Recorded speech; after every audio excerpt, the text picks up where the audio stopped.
एक बार की बात है, एक लड़का था। उसका नाम सबल था, जो नगर में रहता था।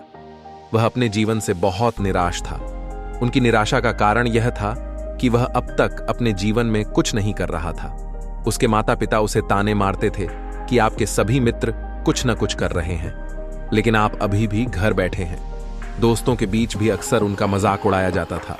वह कहीं जाता तो लोग उससे पूछते कि आप क्या कर रहे हैं। उसे यह बताने में भी शर्म आ रही थी। वह कुछ नहीं कर रहा था। धीरे धीरे उसने रिश्तेदारों से मिलना जुलना कम कर दिया और लोगों से मिलना भी बंद कर दिया। वह ज्यादातर समय घर पर ही रहता है। वह अकेला रोता है और भगवान को कोसता है और अपनी किस्मत को दोष देता है। अब उसे अपना जीवन बोझ लगने लगा था। कभी कभी वह सोचता कि कब वह कुछ करने के योग्य बनेगा, और फिर वह सोचता कि जिंदा रहने से अच्छा मर जाना है। एक दिन वह अपने नगर की एक गली से गुजर रहा था। तभी उसने देखा कि एक उपदेशक दू आंख और परेशानियों पर उपदेश दे रहा है। वह भी उसी भीड़ में सबसे पीछे बैठ गया और गुरु के प्रवचन सुनने लगा। उपदेशक कह रहा था, दुख एक शिक्षक की तरह है जो हमें जीवन की सच्चाई दिखाता है और हमें जीने का सही तरीका सिखाता है। आप चाहें तो जिंदगी जीना भी सीख सकते हैं। गुरुजी उपदेश दे रहे थे कि तुम चाहो तो कुछ भी हासिल कर सकते हो, और अगर चाहो तो एक कोने में बैठकर रो सकते हो। इन सभी बातों को सबल ध्यान से सुन रहा था, लेकिन शिक्षक की यह बातें पसंद नहीं आई। उसने खड़े होकर कहा कि कुछ भी सिखाने से दुख दूर नहीं होता। इसमें केवल दर्द होता है। दुख की पीड़ा अनंत है। ऐसा लगता है कि इसके बाद कुछ होने वाला नहीं है। इससे कुछ भी फर्क नहीं पड़ता है। इसके सामने तो मौत भी छोटी लगती है। उपदेशक ने कहा, फिर तुम्हारा दुख क्या है?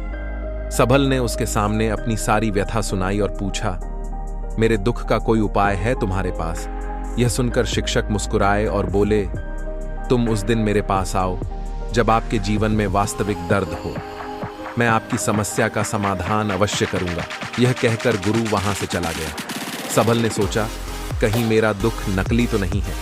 क्या मैं जिस दर्द से गुजर रहा हूं वह नकली है? मेरा दुख कोई नहीं समझ सकता।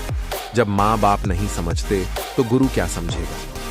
उनके दुखों से व्यथित होकर सबल ने एक फैसला लिया कि अब वह कुछ करेगा। सबल ने एक छोटा व्यवसाय शुरू किया, पर उसे सफलता नहीं मिल रही थी।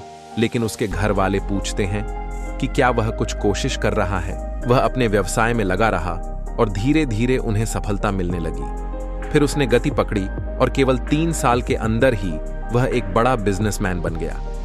अब सबल के आसपास ऐसे कई लोग थे जो उसकी परवाह करता था, जो उससे प्यार करता था। अब उनके परिवार के सदस्य भी उसकी तारीफ करते नहीं थक रहे थे। दिन ब दिन उसके मित्रों की संख्या बढ़ती जा रही थी।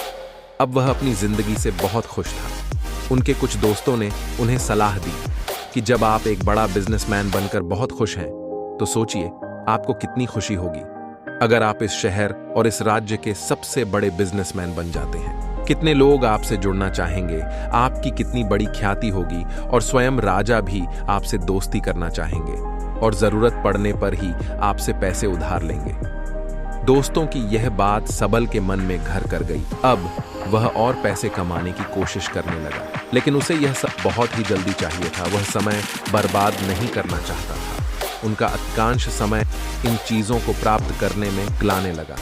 इसलिए वह ऐसे काम करने लगा जो सही नहीं था।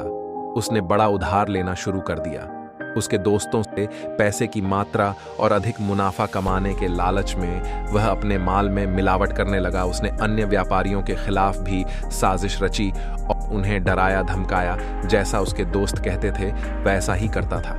वह इन तरीकों से ज्यादा पैसा कमा रहा था, पर अब उसके जीवन में पहले जैसा चैन न था। उनके मन की शांति गायब हो गई थी और वह रात को सो नहीं पाता था। वह हंगामे में रहता था।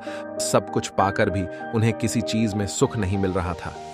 आगे का वीडियो देखने के लिए हमारे चैनल को सब्सक्राइब करें। नमो बुद्धाय।